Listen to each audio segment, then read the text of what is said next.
c'est pas très grave quand t'as accepté le fait que les mathématiques n'étaient pas là pour décrire exactement la réalité, mais juste pour fournir un modèle mathématique avec lequel travailler et analyser cette expérience. Sois le bienvenu. On se retrouve aujourd'hui pour le 7e épisode du Que Passo sur les probabilités. Alors l'objectif de cette émission, ça va être de motiver l'étude des probabilités en mathématiques. J'ai longtemps hésité quant au contenu de cette émission, et finalement je vais t'expliquer les raisons pour lesquelles j'ai eu du mal quand j'ai commencé en classe préparatoire avec les probabilités. Alors c'est une discipline que j'ai vraiment découverte sur le tard, et je pourrais te dire que je l'ai vraiment comprise, au sens où je l'ai donné dans un des podcasts précédents, essentiellement quand j'ai commencé à l'enseigner. En fait, les probabilités c'est un peu différent de l'algèbre linéaire par exemple. En algèbre linéaire, t'as beaucoup de concepts, mais il y a relativement peu de techniques. Si tu sais inverser un système, grosso modo, tu sais faire de l'algèbre linéaire. Les probabilités, et l'analyse d'ailleurs, c'est un peu la même chose. C'est-à-dire qu'il y a assez peu de concepts, mais ces concepts engendrent des complications techniques qui sont telles qu'en général, en classe préparatoire, on va se limiter à l'étude de quelques cas extrêmement précis. Du coup, plutôt que de t'introduire des tas de concepts à l'oral, ce qui serait absolument imbuvable, je vais partager aujourd'hui avec toi ce que j'ai compris des probabilités. Le premier point, c'est le contexte dans lequel on fait des probabilités. C'est une question que je me suis longtemps posée quand j'étais en terminale. Je me disais que quand je lance une pièce de monnaie, on dit que les événements pile et face sont équiprobables. Mais ça, c'est pas la réalité. Ça, c'est une modélisation mathématique qui a été présentée de manière à pouvoir faire des calculs rigoureusement. Donc tu peux imaginer en fait que quelqu'un lance une pièce d'une certaine manière avec une force qu'il maîtrise parfaitement, avec toujours la même face qui est contre son ongle, et que du coup ça donne toujours le même résultat. Ce phénomène pourrait exister. Et du coup il n'y aurait pas du tout équiprobabilité entre pile et face. C'est la même chose, par exemple, quand tu modélises le nombre de personnes qui rentrent dans un petit restaurant chaque jour par une loi de Poisson, là c'est clair que c'est un choix d'un mathématicien de modéliser ça par une loi de Poisson. Il n'y a rien qui dit que c'est une loi de Poisson. Donc déjà, la première confusion que j'avais faite quand j'étais en terminale, c'est de faire un amalgame entre d'un côté la réalité et de l'autre côté le modèle que proposent les mathématiques pour faire des calculs sur cette réalité. Et je vais te donner d'autres exemples, parce que finalement, cette chose-là m'est apparue en probabilité, mais est loin d'être la spécificité des probabilités. En géométrie, par exemple, on utilise souvent le concept de point, le concept de droite. Mais dans la nature, j'ai jamais vu un point. J'ai jamais vu une droite non plus. Parce que si je zoome, finalement, ce que j'ai cru être un point, c'est un ensemble de points, c'est même une surface, en fait. De la même manière, en physique, quand on commence la mécanique, on commence souvent par la mécanique du point. Et ça consiste en fait à identifier un objet à son centre d'inertie. Et donc souvent on va dire que l'objet il est suffisamment petit, etc. Ça c'est une modélisation qu'on te propose pour pouvoir faire des calculs et pour pouvoir éprouver des techniques mathématiques sur des situations réelles.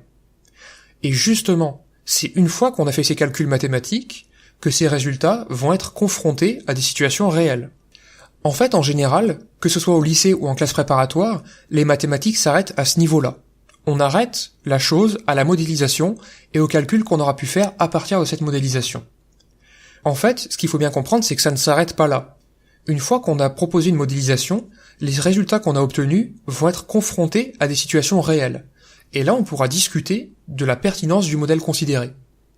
Et dans certains cas, il peut s'avérer que le modèle considéré n'est pas pertinent. Par exemple, si on prend l'exemple d'un ballon de foot, le modèle de la mécanique du point n'est pas respecté. Parce que, si on est dans une situation où il n'y a pas de vent et où il y a juste une vitesse initiale dans une direction, le ballon il partirait tout droit.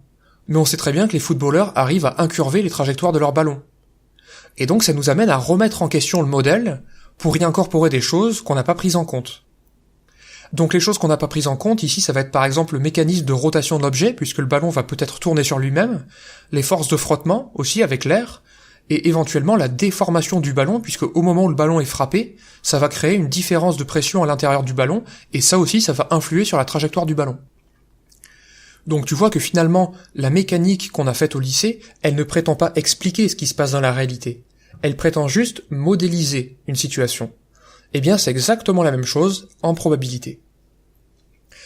Le deuxième point dont je voudrais te parler, c'est justement la modélisation. Alors comment on fait en mathématiques pour faire des calculs avec des probabilités ? En fait, à la base de tout, t'as la notion d'espace probabilisé, Et donc ça, c'est un cadre formel dans lequel on va réaliser nos calculs. Ici, on peut parler d'une expérience aléatoire, n'importe laquelle, et on peut parler de l'ensemble des résultats possibles de cette expérience, qui va être notre univers. On va parler d'événements, et les événements vont former un ensemble qu'on va appeler tribu. Et enfin, on va parler d'une probabilité, c'est-à-dire une application qui, à un événement, associe un nombre entre 0 et 1, et qui vérifie quelques propriétés. Et en fait, c'est exactement à ce moment-là que se passe le choix d'une modélisation. Par exemple, quand on fait un tirage de boules avec remise, ça n'entraîne pas l'équiprobabilité de tirer chaque boule. Seulement, pour les calculs, en général, on suppose qu'il y a équiprobabilité. Donc souvent, les énoncés, ils sont assez rigolos, parce que on va te dire que les boules sont indiscernables au toucher. On va te dire que le gars, il fait des tirages avec remise, mais qu'il les mélange. On va dire qu'il regarde pas. Donc tu peux me dire, oui, mais indiscernable au toucher, mélangé, qui regarde pas, ça génère bien de l'aléatoire. Ça se trouve, pas du tout. Tu peux te dire que quand le gars il a tiré une boule dans une urne, il l'a tenue suffisamment longtemps en main pour qu'il y ait une différence de chaleur entre la boule qu'il a tirée et celle qui est encore dans l'urne, et que du coup il va pouvoir la reconnaître quand il va choisir une boule suivante. Encore une fois, c'est pas très grave, ces choses-là, que ça se passe pas de manière aléatoire. Mais ce que j'aurais bien voulu entendre quand j'étais au lycée, c'est que c'était à moi de faire le choix de modéliser l'expérience avec une probabilité qui prend la même valeur pour tirer chaque boule. C'est moi qui fais ce choix-là.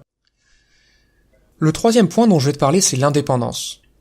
En fait, dans une expérience comme ça, avec un tirage avec remise, où on te dit que c'est indiscernable au toucher, mélangé, qui regarde pas, et toute la mascarade, on va suggérer ensuite que ces tirages sont réalisés de manière indépendante. Donc imaginons que tu tires plusieurs boules à la suite. Qu'est-ce que ça veut dire l'indépendance ? C'est une hypothèse qui est extrêmement forte. C'est une des hypothèses les plus fortes que je connais en mathématiques. Tu peux envisager que d'un point de vue des probabilités, tout se passe comme si les événements n'avaient absolument aucun lien entre eux.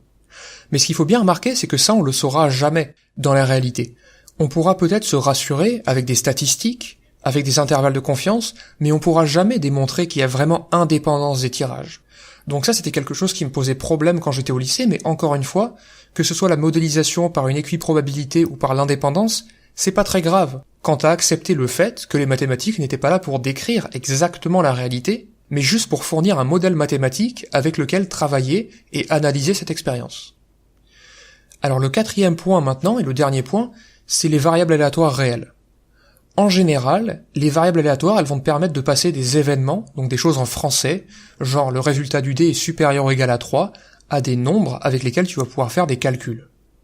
Donc c'est toujours une manière de décrire le résultat d'une expérience aléatoire, mais cette fois avec des chiffres.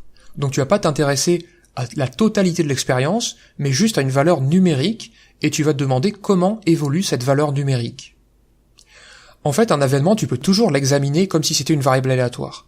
Puisque si tu considères la variable aléatoire indicatrice de cet événement, eh bien ça revient exactement au même d'étudier l'événement lui-même que cette variable indicatrice. Donc finalement, une variable aléatoire, ça peut te permettre de faire ce que tu veux, même si c'est pas forcément pertinent de toujours s'acharner à vouloir se ramener à des variables aléatoires. Alors qu'est-ce que ça apporte une variable aléatoire ? C'est que tu peux faire encore plus de calculs. Tu peux te dire, en moyenne, combien elle va valoir cette variable aléatoire. Donc si je lance un dé, en moyenne, combien je vais obtenir ? Ça va être le concept d'espérance en probabilité. Maintenant, tu peux te demander, ok, l'espérance, elle vaut 3,5. Mais comment les valeurs, elles se dispersent autour de cette moyenne-là ? Est-ce qu'il y a beaucoup de 3 et de 4 ? Est-ce qu'il y a beaucoup de 1 et de 6 ? Est-ce qu'il y en a autant ? Je sais pas du tout. Ça, c'est un peu la notion de variance, qui va quantifier la dispersion des valeurs d'une variable aléatoire autour de son espérance. Et à partir de ces valeurs théoriques-là, à partir de cette modélisation-là, tu pourras comparer avec des simulations et des séries statistiques avec une vraie expérience.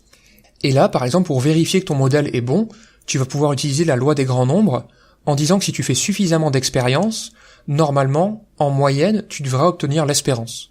Donc ça veut dire que normalement, si je fais 1000 lancers de dés, 10 000 lancers de dés, etc., en moyenne, je devrais obtenir 3,5. Alors je serai jamais sûr, en fait, que ça fonctionne.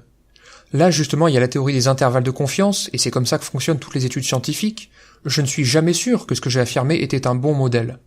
Mais on va estimer que la probabilité que ce modèle soit juste est assez grande pour nous satisfaire en tant qu'humains qui voulons appréhender la réalité par des nombres. Alors maintenant, je vais conclure. Les probabilités, tout comme tout autre domaine des mathématiques, sont parfaitement rigoureuses.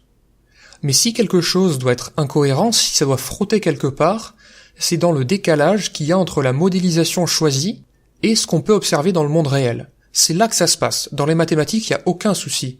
La friction, elle est entre le monde des mathématiques et entre le réel. En classe préparatoire, de manière beaucoup plus simple, les probabilités, ça va être un joli terrain de jeu pour éprouver tes techniques de série, pour éprouver tes techniques sur les intégrales, pour programmer un peu, et éventuellement, pour injecter un peu de concret dans ce monde si pur des fonctions qui sont continues sur un intervalle fermé et de classe C1 sur un intervalle ouvert avec lequel ça va être possible de faire des théorèmes des accroissements finis, etc. Et ça permet de relier justement tes mathématiques au monde réel, même si comme on l'a vu, ça reste un modèle qui est imparfait, comme tous les modèles. J'espère que cette émission t'a plu. Je pense que c'est la seule émission de probabilité que je vais faire sur le Kepasso, parce que aujourd'hui, le peu de choses que j'ai compris sur les probabilités font que ce Kepasso, cette émission ici, c'est un peu la seule chose que je peux vraiment te transmettre à l'oral, et pour le reste, tu retrouveras d'autres choses en probabilité sur les séries Un tableau pour comprendre, où j'utilise le support vidéo pour te montrer quand même que on peut faire des exercices en comprenant vraiment ce qu'on fait et en faisant le lien entre les mathématiques et l'expérience. La semaine prochaine, le Kepasso sera sur le même modèle que celui-là, ça sera une introduction à l'analyse, et spécifiquement à l'analyse via les études de fonctions. En attendant, je te souhaite une excellente journée, et je te dis à la prochaine.